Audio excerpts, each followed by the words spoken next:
Olá, bem-vindos ao Sempre um Papo, este projeto de incentivo ao hábito da leitura, criado há 36 anos pelo jornalista Afonso Borges. Esta edição do projeto é patrocinada pela CEMIG, pela Uzi Minas e pelo Instituto Cultural Vale, por meio da Lei Rouanet. Você que está ligado aí no canal do YouTube do Sempre um Papo, eu já te convido para se inscrever no canal e ser notificado sempre que entrar um novo programa no ar. É só você ativar o sininho. E também nos siga pelas redes sociais, Instagram, Facebook, Twitter, @sempre um papo. Hoje a gente tem a alegria de receber aqui uma escritora lá de Itaúna, é a Maria Lúcia Mendes, é professora universitária e ela iniciou a carreira na literatura em 1983, com a publicação do livro Recado em Pedras e Pétalas. Maria Lúcia recebeu diversos prêmios literários em concurso de âmbito nacional, sendo um deles concedido pela União Brasileira de Escritores em 96, pelo livro O Cheiro da Maçã. Sobre a autora, o jornalista Marco Aurélio Matos, que foi editor no Jornal do Brasil, escreveu: trata-se de uma escritora sublimada pelos prodígios da imaginação e da sensibilidade. Em 40 anos de literatura, a Maria Lúcia publicou livros de poesia, crônicas e contos, e também livros na literatura infantil.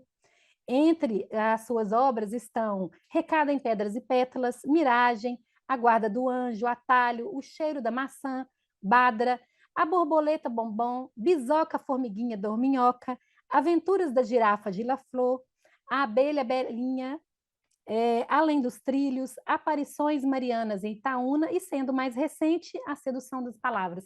E é sobre essa trajetória que a gente vai conversar hoje com a Maria Lúcia Mendes, que eu dou boas-vindas aqui no Sempre um Papo. Bem-vinda, Maria Lúcia. Muito obrigada, muito obrigada. A gente se sente honrado de contar aqui a sua história, essa trajetória bonita de 40 anos na literatura, viu? Obrigada. Eu que me sinto honrada de participar de um programa de tanta tradição, né, como eu sempre um papo. Maria Lúcia, eu acho que a gente pode começar contando mesmo o seu início ali na literatura, ainda menina, que eu acho que a gente começa desde criança, né? É lendo e é aprendendo a gostar de livros. Como que foi a sua infância, a sua ligação com os livros? Olha, eu tive uma infância assim muito livre, né? Tinha muita fruta, o gosto pela leitura. Eu até hoje me lembro. Eu chegava da escola, trocava o uniforme, guardava os... Eu ia ler, né? Tinha tido há 4 horas, depois eu ia ler. Quer dizer, eu sempre tive assim aquela sede de leitura. E os contos de Grimm me encantavam, simplesmente me encantavam. Monteiro Lobato, com o Sítio do Pica-Pau Amarelo, me encantava. Pedi emprestado, né, a uma vizinha. E então é o seguinte, depois, passada a infância, entrou a adolescência, continuei, não tanto, mas depois, já na fase assim, já no segundo grau, né, do curso de magistério que eu fiz, eu já voltei a ler bastante. E esse hábito continua, né? Até hoje, por exemplo, hoje eu estou lendo a obra de José Lins do Rego. Estou lendo a obra dele, praticamente já li quase todos os livros dele. Então, é um hábito que eu adquiri na infância e que atravessou minha vida. Não é isso? Atravessou minha vida. Virou e acabou que virou também uma profissão, né? Ser escritora, né? Justamente, justamente, né? Eu, depois, que eu me vi escrevendo, eu, às vezes, colaborava esporadicamente em algum jornal de Itaúna, escrevia uma crônica, uma coisa assim, mas isso era muito raro. E porque eu exerci o magistério, né, toda a vida, comecei no magistério aos 20 anos de idade, e então eu, paralelo a isso, eu lendo, né, lendo, mas que eu me vi mesmo assim, no processo assim de amadurecimento para escrever, né, foi quando eu comecei a escrever este livro, Recado em Pedras e Pétalas. Voltando um pouquinho lá na infância, ainda na adolescência, a senhora era incentivada a ler em casa ou na escola? Como que é essa lembrança da senhora com os livros lá da menina Maria Lúcia? Olha, eu não era incentivada a ler, sabe? Era uma coisa minha. Eu gostava, eu tinha necessidade de ler. Eu chegava a imaginar as personagens, né? O quintal de minha avó, por exemplo, cheio de árvores, a natureza muito bonita e tal. E eu chegava a ver as personagens dos livros, isso quando eu era criança, né? Na adolescência, eu lia muito os romances, muito em voga na minha época, nos anos 60, de M. Lee. A minha escola toda, né, as adolescentes, todos gostavam muito de ler romance de M. Lee. Depois nós fomos descobrir que M. Lee era um homem, nós achávamos que era uma autora, era um homem. Era aqueles romances assim, muito leves, muito água com açúcar, mas que pela nossa idade nos encantavam. E esse hábito continuou, né? É claro que em certas épocas, devido à criação de filhos, trabalho, diminuiu um pouco, mas depois nunca deixei praticamente de ler. Nas férias, por exemplo, eu me lembro que nas minhas férias eu tinha aquela sede de leitura, então eu corria atrás de livros, revistas, para saciar a minha vontade de ler. E na escola, os professores incentivavam a escrita? A senhora tem essa memória também? Eu estou perguntando isso porque Na escola, para a gente falar da importância do incentivo do professor na escrita também do aluno, que eu acho que a senhora foi uma professora que incentivou muito a leitura e a escrita, né, também. justamente, agora, na escola, eu gostaria de ressaltar o seguinte: da quinta série em diante, da quinta à oitava, eu tive um professor de português chamado Oswaldo Chaves, de grata memória. Ele me incentivou demais, porque ele gostava das minhas redações e lia as minhas redações para a turma, para a classe, e fazia observações muito interessantes. Ele levava para casa, corrigia e fazia observações interessantes. Eu me lembro que eu tinha erros de gramática, ele falava, né, que o brilho das ideias escondia os erros gramaticais que eu praticava à época, né? Então, este professor me incentivou muito a gostar de ler. Eu já gostava, e com o incentivo dele, eu acho fundamental o papel do professor nesse sentido. Motivar o aluno, mostrar ao aluno que ele é capaz de fazer assim uma produção escrita com princípio, meio, fim, abordando aquele tema assim de uma forma agradável, de uma forma clara, objetiva. Então, o incentivo do professor é fundamental. E eu faço isso até hoje com meus alunos. Eu faço isso até hoje.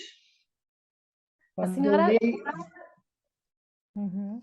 A senhora comentou comigo que na infância também a sua família, as mulheres, sobretudo, contavam muito caso, né? histórias, e que a senhora traz um pouco Isso. dessas memórias também para a sua literatura, né? Então, ser um bom Olha, ouvinte também é importante, né? do lado materno, eu venho de uma família em que as mulheres eram conta- contavam histórias, tinham muitos casos para contar, casos mesmo assim próprios da vida delas, casos interessantíssimos que eu ouvia, assimilava, guardava na memória para anos depois colocar. Por exemplo, esse último livro meu, A Sedução das Palavras, tem um conto lá que se chama O Cachorro. Ele é baseado num fato real que aconteceu na minha família. Uma tia-avó minha, né, casou-se contrariando a família, constituiu família com o marido, né? E depois, sem mais nem menos, ele a abandonou e desapareceu, né? E ela era uma mulher muito brava, muito enérgica mesmo, brava mesmo. E ela então jurou que se ele voltasse algum dia, que ela o mataria com a mão de pilão, aquele pilão muito usado em Minas Gerais para socar arroz, café, etc, etc, fazer paçoca, etc. Então ela guardou a mão de pilão atrás da porta e falava: se ele voltar algum dia, eu o mato. Então, o tempo foi passando, ela criou os filhos todos com muita dificuldade mesmo. Criou os filhos, encaminhou os filhos. E os anos se passaram, e interessante é que a minha bisavó falava com ela: seu marido um dia volta. Ela falava: que é isso, minha mãe? 30 anos já que ele está sumido. Olha, um dia ele ainda volta. Pois esse homem voltou, e voltou de uma forma assim, quase que nem sei como, assim, é uma coisa de livro, de novela mesmo. O filho dele era guarda-chave na rede ferroviária, na estação. Quando ele desceu, né, já bem velho, bem decadente, e dirigiu-se justamente a esse rapaz que estava lá perguntando, né, onde morava essa minha tia, que viu falar que ela tinha morrido e deixado uma herança, que ele veio atrás da herança. Acontece que ela não havia morrido, ela estava bem viva ainda, apesar de já bem idosa, né? Resumindo, ele foi, né? Os filhos levaram, ela o recebeu muito contra a vontade, né? E meses depois ele falece, né? E antes de falecer, minutos antes de falecer, manifestou o desejo de vê-la. Ela não queria de jeito algum, e foi a pedido dos filhos, né? E ele ainda xingou, na hora da morte, ele ainda xingou um nome feio. E o conto termina assim: cadela, e morreu. Esse conto se chama O Cachorro e está no meu livro A Sedução das Palavras. E eram muitos relatos que elas faziam, sabe? Tinha uma outra que contava que dava aula no meio rural durante muito tempo, durante muito tempo, ela passava ao lado da estrada havia uma casinha que vivia sempre fechada. Ela nunca viu essa casinha aberta. Outra pessoa da minha família, né, do lado materno, ela era professora rural. Então, ela fazia uma caminhada na época, eles falavam légua, né? A medida era légua, de 1,5 légua ida e volta todos os dias. E no meio do caminho havia um casebre, sempre fechado. Ela nunca viu aquela casinha aberta. E até que um dia, depois de bastante tempo que ela estava dando aula lá, né, armou uma tempestade muito forte e ela pensou, vou molhar toda, agora aqui não tem jeito mesmo. Quando ela olhou, a porta da casinha estava aberta. Ela entrou debaixo da cerca, em companhia de um irmão, um menino que ia com ela. Eles entraram, ela com muito medo, não havia ninguém na casa, a casa já estava tão estragada que os barrotes caindo, e ela ficou ali olhando aquilo espantada até a chuva passar e ela poder pegar a estrada de volta. No dia seguinte, a casa voltou a estar fechada e permaneceu fechada enquanto ela deu aula lá. Então, são esses casos assim curiosos, né? E ao mesmo tempo assim que despertam a atenção da gente. Por que aquilo? Mistério? Providência divina? O que que foi? Então, essas minhas tias, elas eram boas para contar histórias, viu? Muito boas. E a senhora trouxe para os seus livros, como que é o seu processo de criação? Essas memórias todas a senhora vai anotando, foi anotando ao longo do tempo e depois transformou em literatura? Trouxe realmente o caso do jeito que era, ou romanceou um pouco, ou trouxe um pouco de ficção também? Porque tem isso, né? Do escritor romancear É. ou ficcionar um caso real, né? Olha, eu nunca notei nada, sabe? As minhas anotações eram de memória mesmo. Mas é claro que a gente coloca ali uma pitada, um floreio, mas sem mudar o fio verdadeiro da história. Então, assim, meu processo de criação é assim. Eu penso assim, por exemplo, eu vou escrever sobre esse conto sobre esse fato dessa casinha, né, que eu acabei de falar. Então, eu começo a pensar, pensar, pensar, fico alguns dias elaborando mentalmente, até que, de repente, até com facilidade já, porque já está tudo na cabeça, eu levo papel. É assim que eu faço. Uhum. E a senhora está me ouvindo bem agora? Estou, Tá? Vamos falar estou. um pouco sobre o gênero crônica. Crônica e conto. Eu quero que a senhora fale um pouco mesmo a respeito da técnica mesmo, de escrita de cada um. Sim. A crônica, ela tem. A crônica é espécie assim de um flash do cotidiano, um acontecimento interessante ou engraçado ou até mesmo triste. É uma narrativa leve, mais curta, só com o objetivo de narrar simplesmente, né? Fotografar aquilo que aconteceu através da escrita. Já o conto, ele exige uma elaboração por parte do escritor, né? Lá no início, você já assinala alguma coisa e você tem o cuidado de, durante a narrativa, prender a atenção do leitor, prender a atenção do leitor.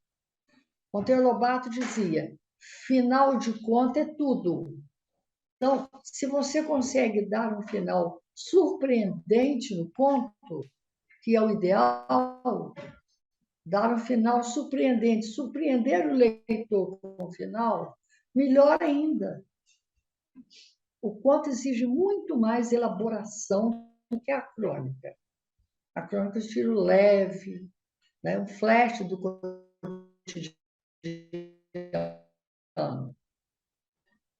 Vamos falar um pouquinho a respeito do seu livro, que foi premiado pela União Brasileira de Escritores, que é O Cheiro da Maçã, que é um livro de contos, né? é um romance, sabe? Uhum. É um romance que foi classificado como romance desmontável, porque os capítulos eles são praticamente independentes, mas você, à medida que você vai lendo, você vai costurando. Eu procurei, assim, através de pesquisa, colocar assim muita coisa também de viver da minha juventude, né? Da, dos problemas de uma dona de casa, sonhadora, romântica, né? Que sonhava assim, sonhava em ter alguém diferente do marido, etc, etc. Então, o cheiro da maçã, ele parece que ele assim cativou mais, né? Foi um livro premiado por causa da tessitura da trama. O tempo todo, né? A personagem principal começa criança, depois passa para o estado adulto, até casada, e foi isso. Eu quero que a senhora conte a experiência de ir receber esse prêmio que a senhora narrou para mim, eu achei tão bonito. Qual o prêmio que você falou? O prêmio pelo Cheiro da Maçã na União Brasileira de Escritores, quando a senhora chegou lá para receber o prêmio, a sensação que a senhora sentiu. Ah, meu Deus! Nossa, meu Deus! Minha filha, vou te falar como é que foi uma coisa mais. Foi tragicômico. O prêmio foi entregue. O prêmio foi entregue na Academia Brasileira de Letras. No Rio E de a Janeiro. Prefeitura Municipal de Itaúna patrocinou a nossa permanência lá, minha e do secretário de Cultura da época, no, no Hotel Glória do Rio de Janeiro. Nós ficamos lá de um dia para o 2 dias. Então, é o seguinte, na hora de sair, o secretário me disse assim: olha, tem figurões lá, viu? A neta do Graciliano Ramos está lá, a Raquel de Queiroz vai estar lá. Eu falei: meu Deus do céu, meu Deus, o que que eu vou fazer lá no meio de tanta gente importante? E eu tinha feito um vestido, né? Mandaram fazer um vestido longo, preto, muito bonito e tal. Me arrumei e quando eu vesti, eu senti que o vestido estava me pegando um pouco embaixo. Eu já estava de salto e tal. Eu disse para uma colega que estava comigo também: esse vestido parece que está um pouco apertado embaixo. Ela foi e falou: ó, tem uma escada para. Antes a gente foi à academia para ver. Tem uma escada para subir no palco, você segura então um pouco, assim, levanta um pouco a saia para você não cair, não tropeçar, já que ele está te apertando. Assim eu fiz, né? E quando terminou lá, realmente foi muito bonito. Eu conheci, né, Raquel de Queiroz, conheci Clara Ramos, neta de Graciliano Ramos. Emocionei-me muito quando eu fui convidada para visitar a sede antiga da academia, quando eu vi lá os objetos de Machado de Assis. Mas, assim, quando eu cheguei no hotel, eu quis saber o porquê que a roupa que tinha sido experimentada e dado tão certo tinha dado problema. Quando eu fui ver, eu não tinha tirado a saia justa que eu estava com ela por baixo antes de trocar o vestido. Então, eu fiz 2 peças de nervo. Eu esqueci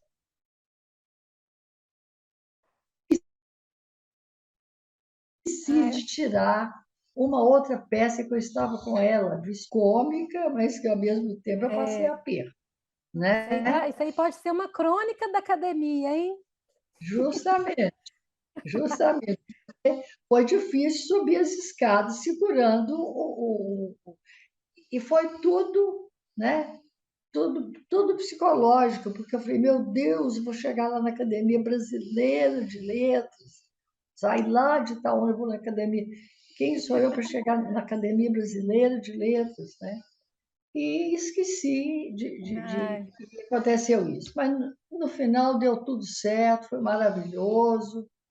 ai, Eu muito tenho bonita. E que muita bom que a saudade. senhora foi representar, né, os escritores mineiros, né, para esse prêmio.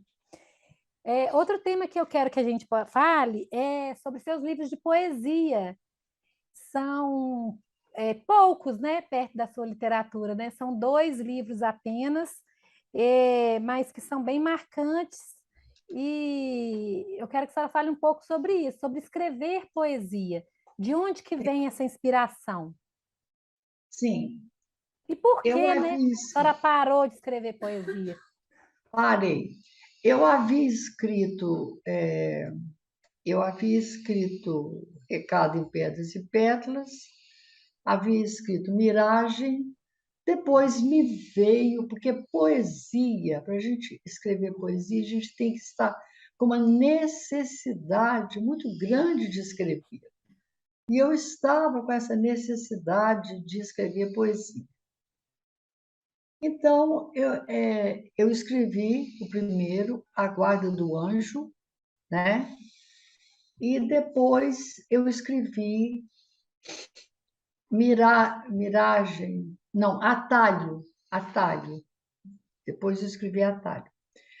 Tem uma poesia no livro e ficaram só esses dois, porque durante o período em que eu estava escrevendo Atalho, eu estava escrevendo uma irmã que eu tinha faleceu, também professora, e ela estava acompanhando a gestação desse livro, quando ela faleceu. Então, aqui eu parei, fiquei muitos meses, depois foi que eu conseguia dar continuidade ao livro, né? E depois disso, eu não escrevi mais poesia. Aquilo parece não, é, aquela necessidade que eu tive de escrever, ela desapareceu. E neste livro que eu falo sobre ele, eu tenho um poema que eu escrevi para minha mãe. Esse poema também foi premiado em Divinópolis, em Belo Horizonte. Será que eu posso falá-lo? Claro que sim, por favor. Chama-se Colmeia. Minha mãe nunca teve o riso largo. Se cantava, a voz era seca, cortada de suspiros. Suas mãos, sim, atavam laços de fita, coziam bonecas de pano, atiçavam brasas espaventando o frio. Aos domingos, no mesmo gesto brando, no mesmo riso mudo, bordavam letras de canela nos pratos de arroz doce. Eram suas mãos que esbanjavam alegria. É esse o poema. Que lindo! Porque a Ah, minha mãe tinha esse costume, ela fazia o doce e polvilhava a inicial do prato para quem ia com canela moída. Ela ai, colocava gente, a letra da pessoa, por exemplo, meu padrinho Silvio, ela fazia um S, ela tinha muita habilidade manual, ela fazia um S muito bonito com canela. que lindo, que delicada. É, É um prato, uma comida servida, cheia de afeto, né? Que lembrança justamente. bonita, uma lembrança linda. Outra coisa que a gente conversou foi os encontros, né, que a literatura proporcionou para a senhora. Por exemplo, eu quero te pedir para contar o caso da filha da Cora Coralina. Sim, eu havia escrito uma crônica para o jornal da Universidade Itaúna. Eu trabalhava como redatora na diretoria de pesquisa e extensão da universidade, que publicava um jornal. Isso foi nos anos, início dos anos 90. O jornal chamava-se Jornal Sem Título. Então, eu escrevi uma crônica onde eu me encontrava com Cora Coralina e nós conversamos muito.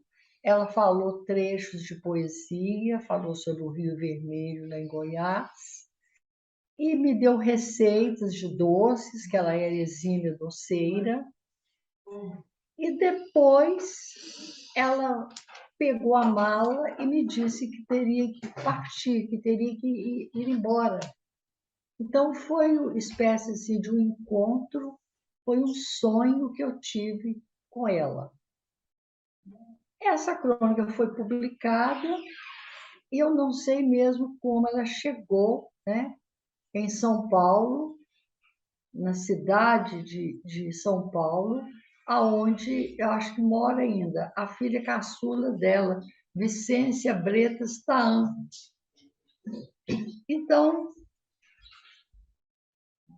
essa filha dela escreveu uma carta a mim, dirigida, mandou para a universidade agradecendo a homenagem feita à mãe dela. E daí surgiu entre nós uma amizade através de cartas. Eu tenho todas essas cartas, inclusive eu tenho o selo comemorativo do centenário de Cora que ela me deu. Olha que Ela lindo. fez vésperas de vir a Itaúna. Eu queria muito que ela viesse, mas acontece que na época não houve possibilidade, mas eu ainda tenho esperança de voltar esse contato com ela, que não tem tanto tempo que foi interrompido. Mas era através de cartas, né? Agora está tudo mudado, tudo É, virtual, etc. Agora já é diferente. nesse assunto de estar tudo mudado, né? Eu quero pedir para a senhora contextualizar a vida literária aí de Itaúna, desse período, né, que a senhora começou, desse período que desenvolveu a sua literatura com o de hoje. Olha, eu acho que é muito diferente. Para começar, eu lancei esse livro, Recado em Terras Perto, sem a mínima intenção de continuar a escrever. Inclusive porque deu muito trabalho, eu tive que correr atrás de patrocínio, e deu muito trabalho, até que eu visse o livro pronto, foi assim. Então, assim que o livro saiu, eu não sei se é porque havia muitos anos que ninguém publicava um livro em Itaúna, eu não sei, e muitas pessoas também tinham curiosidade com relação ao que eu iria publicar. Teve, tinha gente que falava, quero só ver o que você vai escrever. Né? Quando elas se depararam com um livro de estilo muito leve, mais de crônicas do que de contos, né? Poucos contos e mais crônicas. E também uma parte dedicada às peças populares de Itaúna. Então, assim, imediatamente as pessoas começaram a mandar artigos para os jornais. Nessa época era a Folha do Oeste e depois o Brechó. Eu me surpreendia toda semana com artigos que as pessoas escreviam sobre o livro, elogiando o livro. Eu ficava assustada, porque eu não esperava, eu era marinheira de primeira viagem, né? E também cartas. Uma das primeiras cartas que eu recebi foi do vigário de Itaúna, me cumprimentando. Então, assim, pessoas das mais diferentes classes sociais me mandando cartõezinhos, mandando artigos para o jornal, e mesmo depois também com outros livros, eu tive receptividade. Hoje eu acho tudo muito frio, tudo muito distante nesse sentido. Parece que descoloriu aquela motivação do leitor-autor, ou então ficou uma coisa assim muito, né, através do WhatsApp, né, ficou assim uma coisa mais seca, mais resumida, né?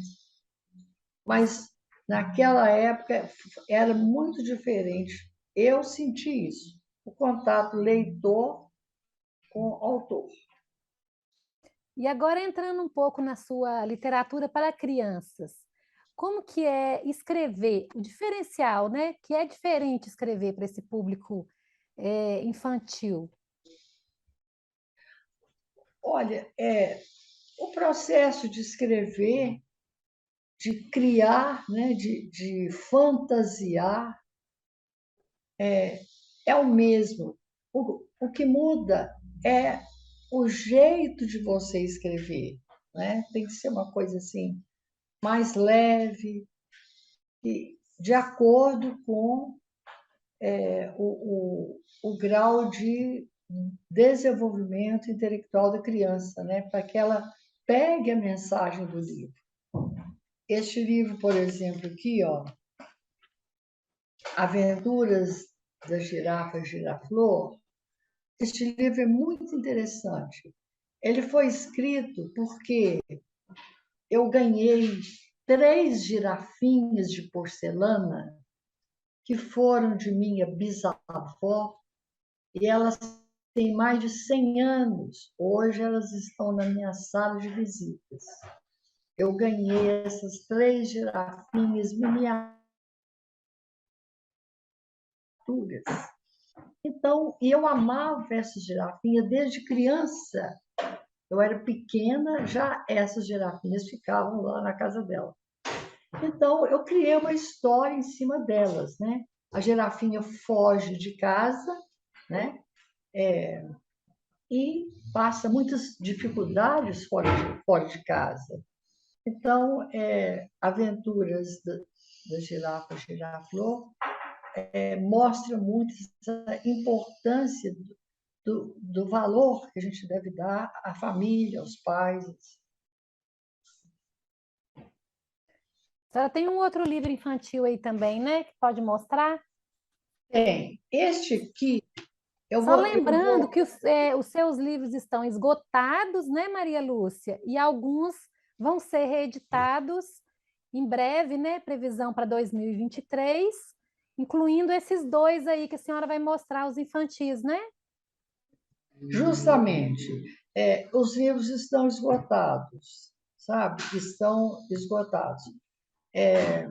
O último a esgotar foi Aparições Marianas, na cidade de Itaúna, que eu escrevi por sugestão do bispo da Diocese de Divinópolis, Dom José Carlos, que me sugeriu escrever, né?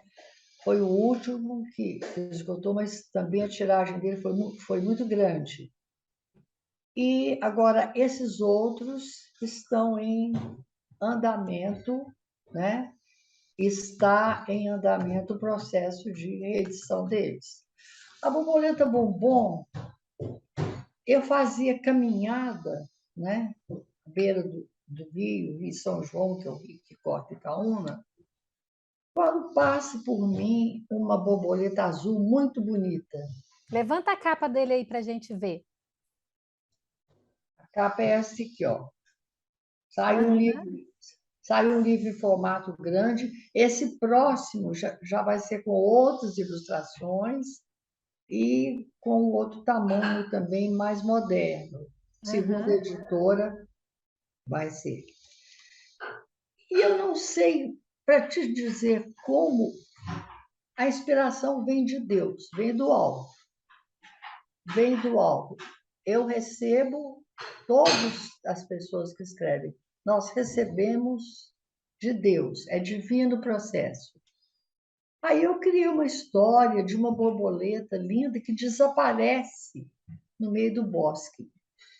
E esse desaparecimento dela cria uma série de aventuras, inclusive com dois grilinhos que eram detetives, que vão em busca dela. Então, até que ela seja encontrada, há uma série de peripécias, uma série de acontecimentos que os bichinhos passam para conseguir resgatar a Bombom.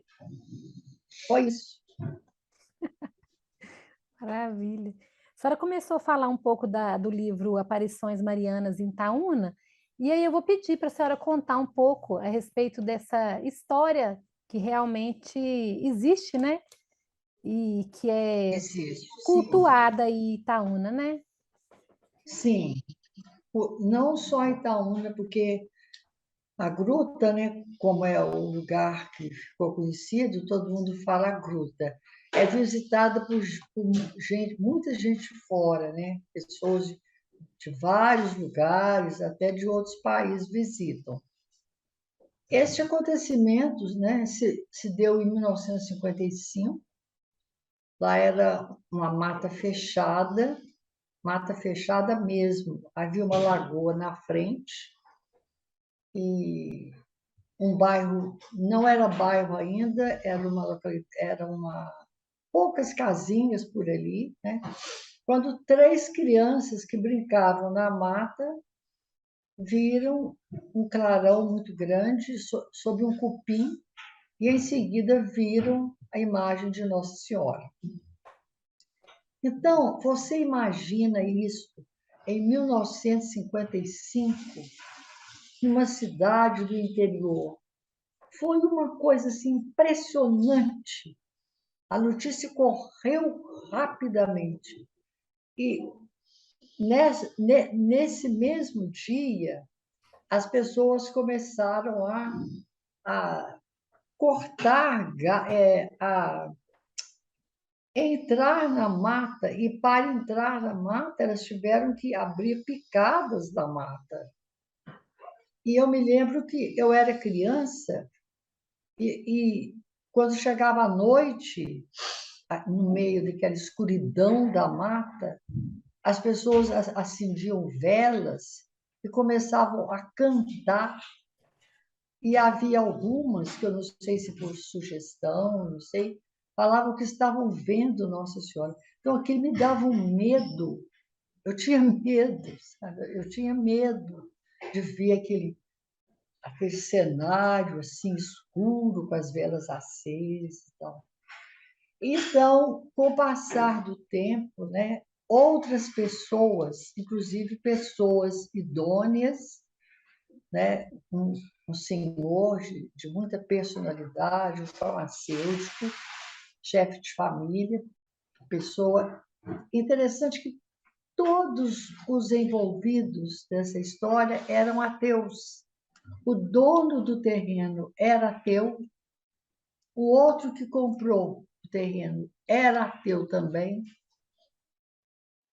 dois videntes ou três eram ateus, e esse principal vidente que recebeu mensagem falada dela era ateu. Tanto é que ele foi lá por curiosidade, né? E quando ele viu, ele imediatamente, né, teve outra, né, mudou completamente, né? Uhum. E graças a ele foi erguido um altar com o auxílio de toda a comunidade, os padres, etc. Hoje nós temos a imagem de Nossa Senhora de Itaúna, celebra-se missa lá todos os sábados, e é um lugar agradabilíssimo, porque lá é uma paz, o lugar é conservado. A imagem dela fica no lugar exato onde era o cupim, onde era o cupim que ela apareceu. Ah, E eu aí quero visitar. visita porque você vai gostar. Então, E ali quais, é assim, é cantar de passarinhos, é um silêncio e interessante. Não tem um momento que você vá, gruta, que não tem alguém. Principalmente homens mais jovens. Neste livro que eu olha, escrevi, tem fotos de homens mais jovens. isso que eu ia Não há, perguntar, quais os recursos que a senhora usou nesse livro, né, de pesquisa mesmo, né, além de suas próprias memórias, né? sim, olha, esse livro, ele foi escrito através de, porque quando eu escrevi esse livro, né, por sugestão do bispo, os videntes, só há dois videntes vivos, que eram crianças na época. Eram três crianças, só dois videntes vivos. E então, o que é mesmo que você perguntou? Eu perguntei os recursos que a senhora usou para escrever o livro. Sim, entrevistas com familiares deles, né? Arquivos na casa paroquial, né? E muita conversa mesmo com a família dos principais videntes. Porque em torno disso corre, correm lendas, correm, às vezes, né, autossugestão, etc. Então, a gente teve o cuidado de aparar essas arestas e contar realmente a história, como aconteceu. Eu estive aí em Belo Horizonte, na Academia Mineira de Letras, lançando o livro. O Olavo Romano de Santana participou muito com a gente lá. Nós tivemos uma receptividade muito grande. E também visitamos várias cidades de Minas Gerais divulgando essa obra. Aparições Marianas em Itaúna. Maravilha. O nosso tempo aqui já acabou, já tem uma horinha de conversa. E aí, para finalizar, eu quero pedir para a senhora comentar sobre esses 40 anos de literatura, o que que fica na memória e no coração da senhora dessa trajetória, e qual que é o lugar que a literatura ocupa, né, e ocupou na sua vida ao longo desse período. Olha, eu posso dizer assim que foi uma, foi uma coisa divina que aconteceu na minha vida. Porque, através da literatura, conheci muitas pessoas, não só da minha cidade, mas também de outras. Tenho um convívio muito bom com os jovens por causa dos livros. Vivi momentos muito felizes nos lançamentos dos livros, homenagens de meus ex-alunos e também aquela sensação, né, que eu estou deixando algo para as gerações futuras, né? Deixando a minha passagem por aqui, eu estou deixando, mesmo que seja um produto, né, de ficção e tal, etc. Mas assim, eu deixei, né, alguma coisa escrita. Então, assim, eu agradeço a Deus esse dom que Ele me deu de escrever. Eu agradeço a Deus a todo momento, porque realmente não há outra explicação a não ser um dom de Deus.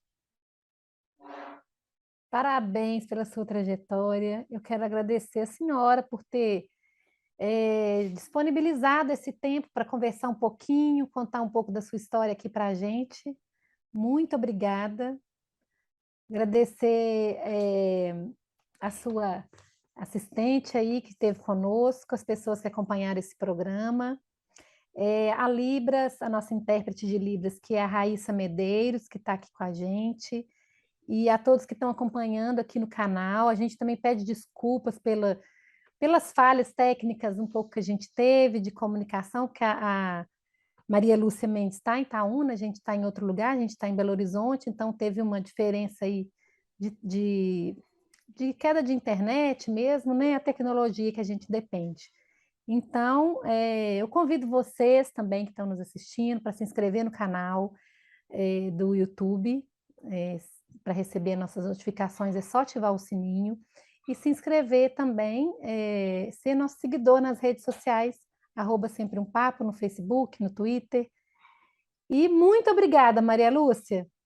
Até a Sou próxima. eu quem agradeço. Fiquei muito honrada de participar desse programa. Muito obrigada a você pela sua delicadeza, pela sua simpatia. Muito obrigada a você. Eu que agradeço. Um abraço. Outro Tchau. para você. Tchau.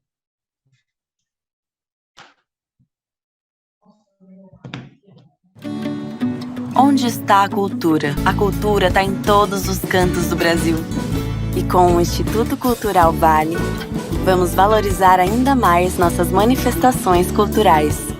Ao todo, são mais de 200 projetos criados, apoiados ou patrocinados em mais de 160 municípios. Onde tem cultura, a Vale está, apoiando e valorizando nossa cultura